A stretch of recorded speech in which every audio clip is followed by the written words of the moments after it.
Good afternoon. Hello. So I thought we would start and tell you just briefly about us. We were already introduced. My name is Melissa Gerstein. I have 3 children, a 16-year-old son, a 13-year-old daughter, and a 9-year-old daughter. And I have 2 boys, and I'm Denise Albert, and my kids are 13 and 10, and then I have what I call bonus kids. My boyfriend has 3 kids that are 11, 9, and 7. So we'd like to start and have the panel introduce themselves and tell you a little bit more about themselves. This is Andrew. Hi, my name is Andrew Burmon. I'm the editor-in-chief of Fatherly.com. We're a publication for dads and men generally trying to be better caregivers for their kids. My name is Lizzie Eaton, and I'm a senior at Marjory Stoneman Douglas in Parkland, Florida. I'm Cynthia Stalker. I work for Talkspace as an expert in trauma. I also have a private practice in the beautiful state of Idaho, where I also combine equine and canine-assisted therapy to assist in treating trauma. Hi everyone, I'm Dr. Caroline Carney. I am with Magellan Health and currently work on Magellan Health on the RX side, but previously oversaw their behavioral health and specialty medicine programs. I'm a med psych doctor, an internist, and a psychiatrist. I've been working in mind-body for the whole of my career, and I'm really happy to see that it's cool to be in that space now. I love that. Okay. So thank you all for joining us. Thank you all for being here. We're going to try to follow Michael Phelps, but it's going to be a little hard. And then just to tell you, I know you heard a little bit about us, but Melissa and I started our company a few years ago. We're journalists. We both worked in television and news, and we started this company because we felt like there was a conversation missing in the parenting space. And so this is actually a perfect forum, and we're so thrilled to be here. Although I have to say, we have a little anxiety with the topic, which I think many of us do today. And I think it's so important to, A, admit it, because I think, how many people in this room are parents? Wow. Okay. Does everybody have anxiety with this topic? There you go, right? So we have all the experts here to talk about it, and somebody who's unfortunately lived through something that no child and no person should have to go through. So as you all see, we are talking about cyberbullying to gun violence, how teens are coping with trauma. So since you're all parents, I think that a lot of our panel can hopefully provide us with some helpful information. So I think I'll start by just saying, again, thank you for being here. And it's such a wide topic, so I don't know if maybe we should start with cyberbullying first, and maybe we can start down at the end with our experts, because I think a lot of parents today experience so much of this, and really the question is, what is the distinction between, because I think we all grew up with bullying, right? So what is really the distinction? What is cyberbullying? Sure. So cyberbullying takes place obviously over the internet, on social media, or on email, something like that. I think the distinction with cyberbullying is that oftentimes it can be anonymous. People don't know necessarily who is doing the bullying. Unlike traditional bullying, you might not have an escape. So when you go home from traditional bullying, maybe you leave the bully at school or in the neighborhood. Cyberbullying goes with you. You take your phone home, your computer is home. You don't have respite or relief from it. That can make you feel like you're trapped in your home and there is no escape. With traditional bullying, there was oftentimes some form of supervision. The neighbor could yell at the kid who was teasing you. Your peers could usher you away. That does not take place frequently with cyberbullying. Sometimes the person who's being bullied doesn't tell anyone it's happening. Oftentimes, because of the features of the anonymity, other people will chime in who wouldn't have normally if it was taking place in public. So those things make it very different. I think it's important to think about a couple of things we heard earlier today, the permanency of it, to be shamed publicly and have it be disseminated so widely creates a space that kids can't step out of it and they can't step away from it. And it happens 24/7. So your child might be asleep at midnight and they might hear that bing go off and not know what's going to be on the other end. Interestingly, another form of cyberbullying is not the outward display of the bullying, but it's cutting a child off from social circles where they once had been part of something. So you're no longer on my Finsta because I'm cutting you off, or you're no longer in this group chat because we're cutting you off. And so there can be that sense of complete loss of social structure along with cyberbullying. I want to just jump in here because I'm experiencing this with one of my children now. And so the question is, as a parent, and parents out there, are schools doing enough? When do you call the parents? When do you step in? When do you step out? Because we've all been thrown to the wild, wild west here, and it's very hard to navigate because I have heard from several parents that, well, I'll let them work it out. Then the schools will say, I don't want any part of it. Sometimes, we defer to you. Everybody is so fragile on eggshells about all of this. And so I'd like to know what your advice is if you're a parent actually personally dealing with it, and at what point do you get the school and the other parents involved? So I have a personal experience with one of my kids, my daughter, who's 18, who has been cyberbullied. And I was sharing with the group ahead of this about a month and a half ago. I spent the whole of a Friday night holding her as she was suicidal as a kid showed up at her place of work. Several kids hit her on email, texts, Instagram, whatever it might be, and other through a phone call. So in a simultaneous 2-hour period, she had 5 different kids basically saying, "You're a terrible, horrible, awful person." So she's in therapy. And that's, I think, the first step is to know your kid and to know where they need to go. But what was kind of helpful in a twist was the kids who put things in writing, because I had a contextual piece of information to take to the school and say, this is going on, this is very real, there's something here that we need to deal with. And we're working through that with the school, but it's a situation in which many schools don't want to touch it. They say it's outside of our domain, there's nothing here. One of her teachers demanded to see all of the emails and tried to take phones away from the students, also something that can't be done. And so somewhere in the middle, I think, as a society, we have to try to create a rule set around this, whether that rule set is local at a school or a broader regulatory place. We have to look at how that's going to be handled. But my best advice as a mental health professional, also one who felt like I had failed my daughter because I couldn't protect her. Here I am, a psychiatrist, and I can't protect my own kid from this. Is that you know your kid better than anyone else does. You know what they need, you know what supports they need to have, and it's to follow those instincts and get them into therapy.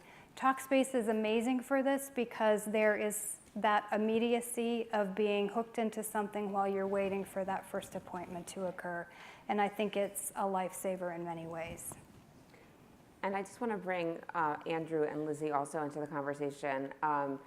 Andrew is with Fatherly, and Lizzie is a high school student. So is this something, A, that you guys are covering on a daily basis, I imagine, and for Lizzie, if you could talk about it from a student's perspective as well. Yeah, so I'll jump in briefly. In September, a 13-year-old boy, I believe he was 13, named Jacob Tatas, I want to say I'm pronouncing that right, don't quote me on that, killed himself in the wake of extreme bullying in his school system. His parents are now trying to push New York State to pass what they're calling Jacob's Law, which would dictate that schools have to talk to parents about bullying and make that responsibility really, really clear. I think, per what you were saying, it's very easy to pass the buck, and probably with cyberbullying even easier, because it's unclear sort of where exactly that behavior is, and it's in a sort of liminal space between school and home. So yeah, I think, therapy helps, the soft solution helps, but yeah, regulatory frameworks help as well. Laws help. Yeah, it's very evident in high school. Like, I haven't personally been cyberbullied, or at least I haven't seen that I've been cyberbullied, but even when I'm out when we were in Tallahassee a few days after everything happened, I was tweeting something and some older woman commented, "crisis actor," first of all, I appreciate you saying that I'm an actress, but I'm really like the worst actress ever. And it's just like these things that you can't believe people would say that about you after you've been through something like this, or you're just minding your own business, just trying to be a regular high school student. So there's been a lot of that. And even if it's just over text or any type of technology, it's cyberbullying. And that's another scary thing, is that you don't always know that someone's cyberbullying you. So that's another thing that's always in the back of my head, is someone talking about me? Am I presenting myself in the right way at school, on social media? And I just always have that in the back of my head. So that's another big issue. And I just want to add to what you were saying, that you had the evidence, but obviously today with Snapchat, it's very there and difficult gone. to keep the evidence, Right. because, you know, my son has told me that people have said things about him and it's on Snapchat, and then what are you supposed to do, right? So it's common, they will sit next to her in class and share a snap. And so she can see it out of the corner of her eye, and then it's gone. So I think it's an interesting time we live in, because the schools allow kids to have their phones out in class. And so it never turns off. Even being in the middle of a class isn't a safe space anymore. So, and with your work with Talkspace, I imagine, or I hope, or you could tell us more, that there's some tools to work with kids, though, to give them the confidence to speak up for themselves, this is what I try to do with my son. I don't know if it's right or not, but I try to have the conversation with him, because, you know, back in the day, we would just like flip somebody off, you know? And so, but I think it's so hard to do that today. And I think our kids might not have all the tools to speak up for themselves. Tell that kid that's not nice. Say don't do that. Say, you know, say whatever you want, but say something back. I really love what you just said, that you're having these conversations with your son. I love that, because that is where it starts. Well, I hope it's working. Well, I think it works more than you think it is, because I think you've given him permission to stand up for himself and to act assertively. One of the worst things I ever heard a parent say is that a child didn't have the right to say no. And that's so damaging, because no is a powerful word. And one of the things it says is that this is my space, and I get to say what happens to it. And if you say something that hurts my feelings or that is unkind to me, I get to tell you that's not okay. Right. So at what point would you advise, at what point would you say, I think your child needs to see a therapist? What are the signs you need to look for when you feel you can't help them anymore? I think some of the classic signs of anxiety and depression you start looking for. So that sense of withdrawal, the sense of a change of behavior, a sense of your child not being him or herself, avoiding wanting to be out in the activities that they used to thrive in. Those all can happen. The classic changes in appetite, changes in sleep, those might come later. I think the earlier warning signs are watching the things that they had been doing and had been an active part of their life that they are actively avoiding. Michael Phelps talked about it, spending 4 days in his room, that kind of thing. And I'm sure you see this in your practice, that's where, when the symptom starts impairing their daily life, you have to get help. I would also add that I wouldn't wait. A lot of parents are a little bit worried about bringing a child to therapy, and they'll say, well, she won't go or he won't go. Well, you're the parent, and you take them to the dentist, so you can take them to the therapist. And they'll also say, well, they won't talk to you. It's my job to take care of that. It's her job to take care of that. It's not your job. We'll take care of that. We have ways to help the person that comes in the room be comfortable with that. And there's also different kinds of therapy. We were talking in the hallway about equine assisted therapy and canine assisted therapy and play therapy and all kinds of things. So it doesn't have to look like the child sitting on the couch and the therapist talking to them. It can look like something very different that can help engage a child in therapy. Andrew, you've been a journalist for many years, and talking about all of this, I think, in an open space with Fatherly is probably so different. Can you tell us a little bit about how you are covering these kinds of topics? Sure. I think something I would bring up is that I go to work in the morning, and almost every day I have probably like 20 to 30 emails in my inbox calling me a variety of things. Being the sensitive guy on the internet's not always the best. A lot of homophobic messages, some anti-Semitic ones. I appreciate that because at least it's accurate.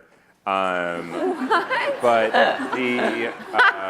the reality is that like this seems to be a room full of like earnest, smart people who really want to engage deeply with this topic, but also the internet is full of cyberbullies who are in their 40s. And a lot of them Such a are good men, point to remember. frankly. It's Yeah. not just teens. It's not, and like, while that doesn't really affect me, clearly, there's a level in which I even find it mildly amusing. It doesn't speak to the culture in a way that sounds healthy at all. Like, these people are parents. We have about 5 million readers, most of them are parents, and that's who's sending me these things. So the messages around this, the message we get here and the message that you hear from them is like, it's incredible and healthy, and I really wish I had more of that when I was younger, but yeah, I don't think that's necessarily what kids are hearing. And then sort of broadly speaking, in terms of coverage, parents want to be reassured is really the feedback we get. And just right now, I don't think I have anything that's terribly reassuring, because there doesn't, as was said, I think we're like in an interesting transitional period, and it's a little bit unclear what the solutions here are going to be. How would you, what advice or guidance would you give to parents to not raise a paranoid, anxiety-driven child today? I mean, yesterday there was bomb threats in New York City all over the place. My son, who's 16, takes the subway to Times Square to go to high school. I mean, how are we gonna, I don't want to use the word shield because we just can't, but how do we comfort them while protecting them without making them paranoid and filled with anxiety? I mean, it's just, I don't know, I'm struggling. Anyone else? Just think more? Can I have more, please? Because I'm like, really, it's so hard today to be a parent. It's awful. I mean, I grew up in Missouri, and we walked to school, and we walked home alone, and I know it's all different today, but God, it's really bad. And you didn't know what your friend did over the weekend unless you dialed on the rotary phone, and you didn't see everybody else at a party, and you didn't feel not included. I mean, it is a disaster. What are we gonna do? I mean, I really feel that way. Use Talkspace. You, that's over to you. And you're like, I have an 18-year-old. I don't know what I'm gonna do either. See, she doesn't know either. It's really hard. Massage, meditation. I mean, I'm Right, not. but we also live. Sorry, We live in a time of the world where that information can be helpful about what is safe and what isn't safe, and sometimes common sense is the best thing to do in helping your kid navigate the world. But it's not a safe place, and I think the way that we respond to it is what we model for our kids. If we are anxious, if we don't leave the house, if we think that there's danger around every corner, our kids are bound to see that and feel that. The statistics are in our favor, right? The bomb threats, given what could happen every day, all day, and all sorts of parts of our country really aren't happening that frequently. Right. And so I think you have to normalize it to the numbers as well. In a cognitive therapy sort of way, what's the evidence that it's not safe for you to go out? Right.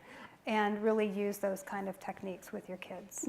And Lizzie, I think that you would be a great person to answer the question, because you did live through a tragedy at your school very recently, and your school really came together. It seems. I hope it is. And you get up and you go to school again. So tell us how you and your peers have been able to do that. Yeah.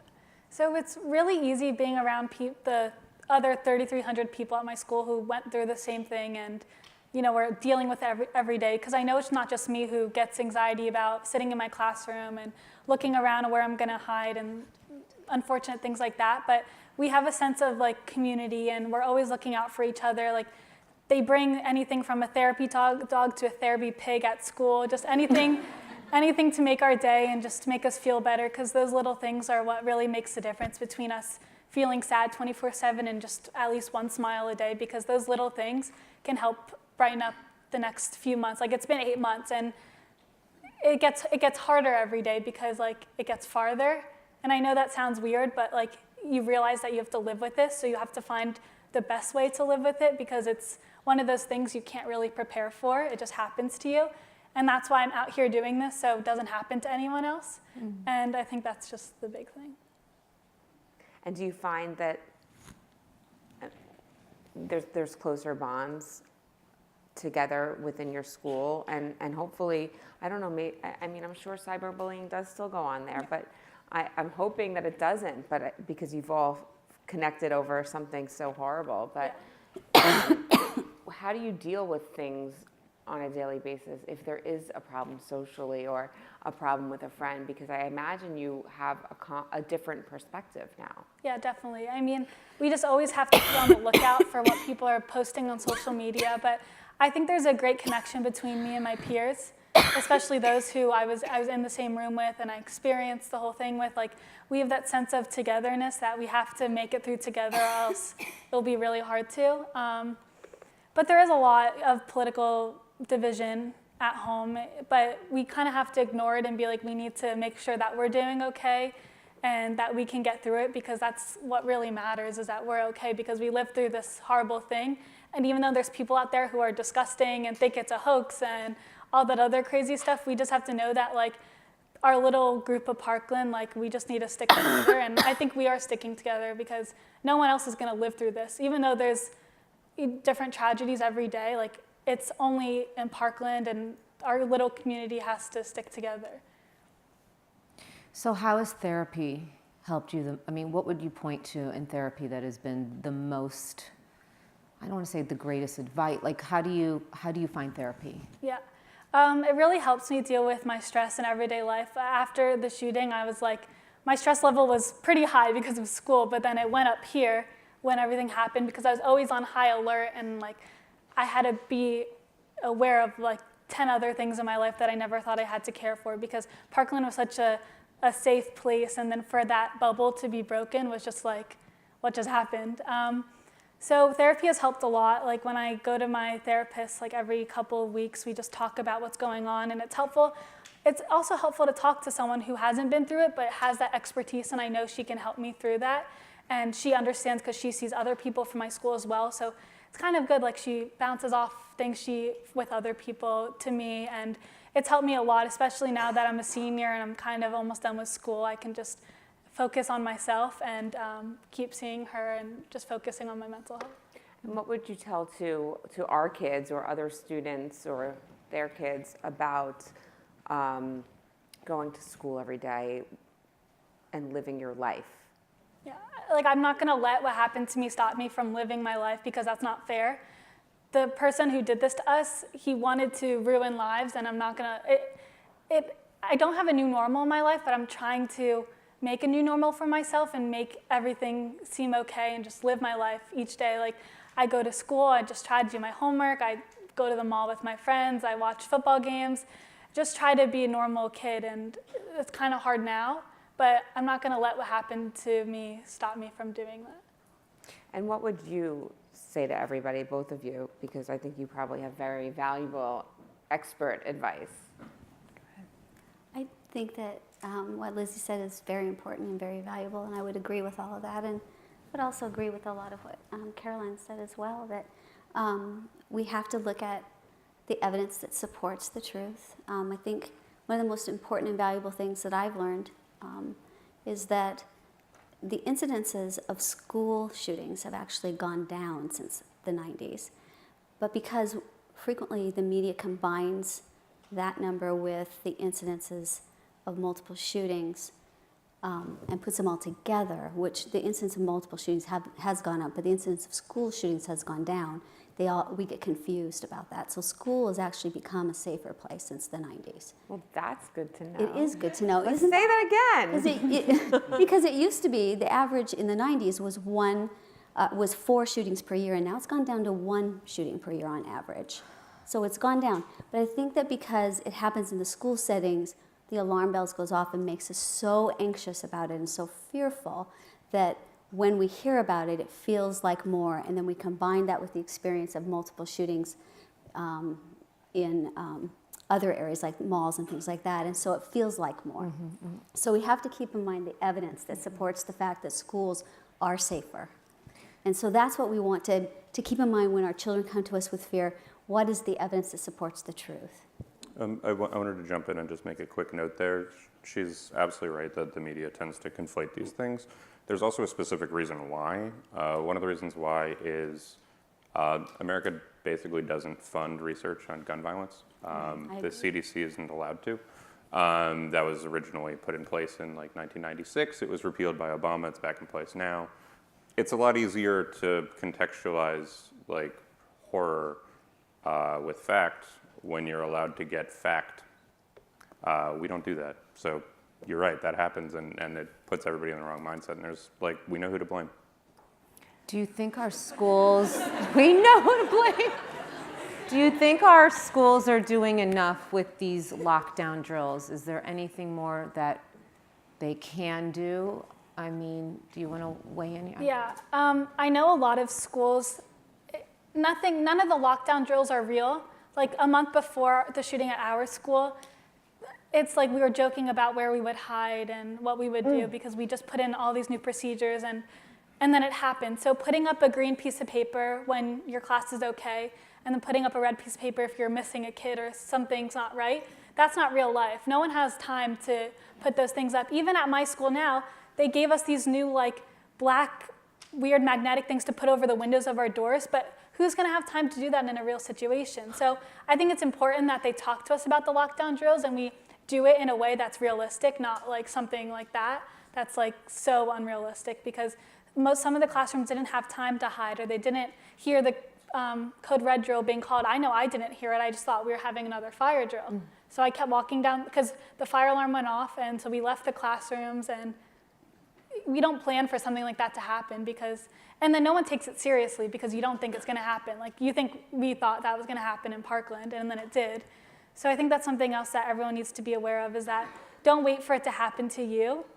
You do something about it now and make sure you're listening to the evacuation drills and the fire drills and the code red drills, because we always made a joke out of it. We were always talking during it. We joked about how we were gonna hide in the closet, and then a month later it became reality. So I think we need to, the teenagers and anyone, any public area needs to be aware of their surroundings, and so they're ready in the situation. But a lot of these drills aren't real. So then on the heels of that, is it up to the parents to have more conversations about these drills, because you Without giving them more anxiety. well, because you just said, we didn't take it seriously, and obviously, I don't know if the teachers or the administrators didn't make it more serious. Yeah, because you don't think it's going to happen to you. So like routine. This is yeah. What we're like doing I've been in today. school for 12 years, and we go outside, walk out to the grass, do a fire drill, walk back in, continue with class. But now when we do these drills now, we're thinking about what happened at that time. Like we're like this kind of sucks. We have to go hide in a closet and pretend like go back to that day and practice those drills because we lived through it. So obviously you have to continue doing the drills. But I think the parents need to have a talk to their kids about it, because to be honest, kids don't really take their teachers seriously, most of them. They just think it's following procedure, which they are, but if their parents enforce it and their friends take it seriously, they'll listen to their friends, and they'll hopefully listen to their parents as well and get that other mentality. But I think it's a good reminder for everybody, because even the other day, we were hosting an event downtown in the Oculus, which is where the new building where 9/11 was, and the alarm was going off, and we were hosting an event all the way in the middle of the building, and Melissa was you were in there, I was walking in, and I stopped and walked outside because the alarm was going off, and like life continued. People were just walking in and going up the escalators, and there was a security guard standing there, and I said to her, "What's going on?" And she was like, "I don't know, I can't hear." Like she couldn't hear them. So I was like, well, clearly that system doesn't work. Like the security guard who's standing there didn't know what to tell me. So I walked outside and I just waited. I mean, part of me wanted to like run, but that would be crazy.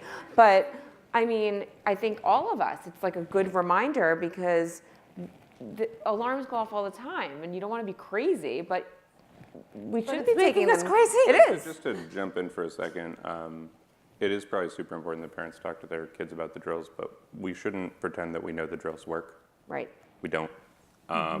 There's a lot less evidence to support the notion that like Alice training drills, that's a lot of what these things are called, are functional than there is evidence that they are scarring for kids. And it's also one thing to like, Lizzie's really smart and she has a high schooler's perspective on it, and now the perspective of somebody who's been through a traumatic event.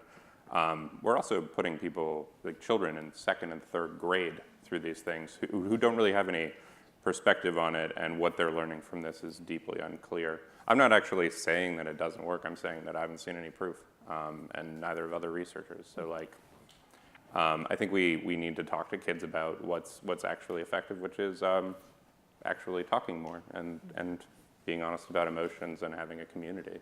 Like One some of the things, one of the things that I've seen change in my own kids and their friends is a realization of, let's be kinder, and the kind of environment that a school needs to create around understanding who that marginalized kid might be, and not continuing that kind of behavior, really trying to be more inclusive.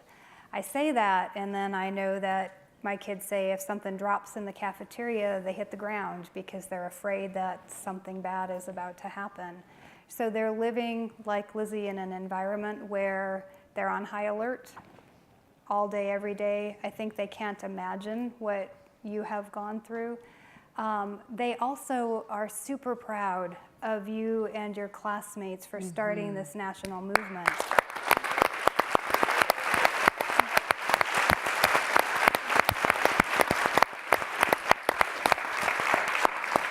And I am really, really confident in our youth that if anyone is going to change the world, it's this group of kids coming up right now.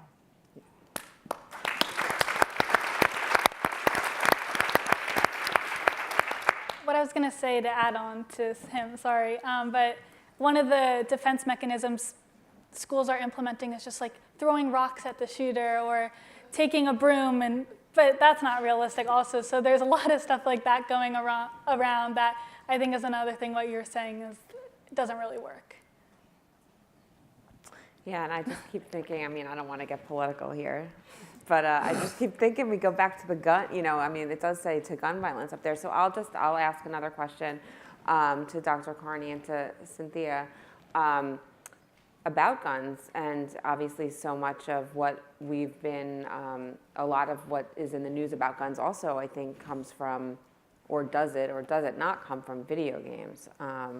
And so just curious on your thoughts on that. My thoughts are around the availability of guns. So if you look at the statistics for suicide and the way that people are killing themselves and homicide, it's clearly related to the availability of guns. I think that we don't do a very good job of screening people who are able to get guns in our culture. I am not, and I want to make it a really clear statement, I am not anti-gun. So I want to make that very, very clear. I do believe that there need to be gun controls put in place. Okay? And I do think that there was just I don't even remember the man's name, he just got a patent for making plastic guns through a 3D printer. And you can get his template for it, his program for it, and print off a plastic gun, and you don't have to have a license. So that's what I'm talking about. Things like that, being able to go, and if you've had serious mental health issues, you can access guns. There's no way to assist people who probably shouldn't have a gun, and that's scary to me. I also think the latest researcher, and any of you in the room, please stop me if this is off, but the latest research that I've read is that there's not necessarily a correlation between video games and violence. As someone who takes care of individuals, I think you have to look at the individual and their propensity toward having an event. So what their background is, what their diagnosis might be, and is it the right thing to expose them to those kind of video games? Across the population, not a risk. I think you really have to look at an individual. I was just going to say there's an amazing new study out this week from the University of Toledo, which indicates that where school shootings occur has very little to do with local gun laws. They're actually slightly more likely in areas with tighter gun restrictions. Don't draw many conclusions from that. That has to do with urbanization. The thing that is actually heavily correlated is access to mental health professionals. Right. So I'm not saying that access to guns is not a problem. Clearly it is a problem. I'm not pro-gun, and we've seen countries like Australia solve some of these problems by taking guns away. That's not going to happen here. We can move past that.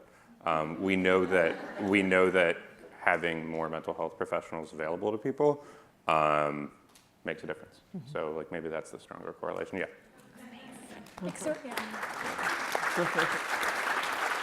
I think we have just a few minutes left, and it would be nice to include everyone out here. Does anyone have any questions or want to add anything or comment? Or yeah, go ahead. Stand up, please. Hi, I'm Dave Kaiser. I work for Talkspace. Hi, Dave. Both my kids have experienced bullying, and one of the questions I always wonder is, I can hear her. we seem to, I'm good. She wants it. Got it, okay. Sorry. She's like, don't throw that at me without a mic. Ready? I will lower Run my that volume. fast. Anyway, both my kids have experienced bullying in some sort in school, elementary and middle school. And one of the things that seems to get lost in the conversation is we need to be talking about the victims of bullying. But we don't seem to be addressing the bullies. And that seems to be the biggest issue. And I have a hard time engaging the parents whose kids are bullying because they don't want to hear it. They don't, but you got to do it. And their kid is sunshine and light.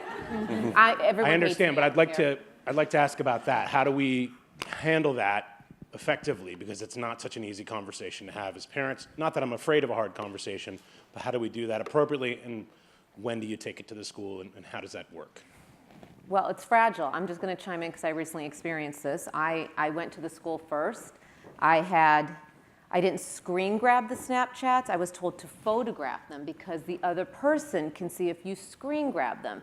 So I had my evidence. I was good to go without impacting my daughter and the relationships she had on Snapchat. I shared them with the school, and the school felt that it was cyberbullying, but then they put it back to me. They deferred to me. And I knew the parents, Her face is and I like- knew the kids, and I called the dad. I happened to have gone to college with him. I said, look, I got something you're probably not going to want to read, but we have a problem. And he said, very openly, I'd like to learn more. I shared it with him. We talked about it. I was nervous for my daughter that she would be more ostracized and alienated. But I felt like if the parents aren't doing a good job, these are human beings and our next generation, and I stepped in. And maybe it was not wrong. Maybe it wasn't great for my daughter in the moment, but in the long term, I've seen more positive results. But with you also speaking had to the parents. evidence. You also had the evidence, which is what we. I did, but I just think you can't hide from it. I think you have to, I've been told to go out for coffee with the other parents and the children. I mean, we're all trying to figure this out, but maybe that's a good idea as well, where you can sit together in a forum. I don't know, how old are your kids? 8 and 12. But part of the problem is also who's helping the bullies. That's kind of what I really want to get at. Go, yeah, go ahead. Nobody. I am.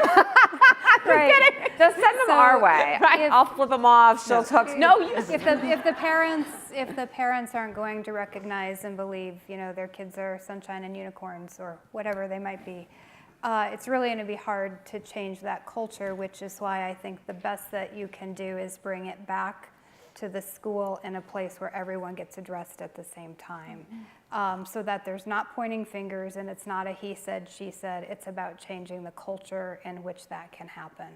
And the kids who are bullies, I think there are different kinds. I think there's like the mean girl kind that we glorify in movies and Broadway shows and that sort of thing. But I think there are the kids who truly are hurt. Kids who have all the risk factors that you see in some of the kids who end up shooters, who have really difficult psychosocial circumstances themselves that reach out to be bullying because they're grasping for some kind of power.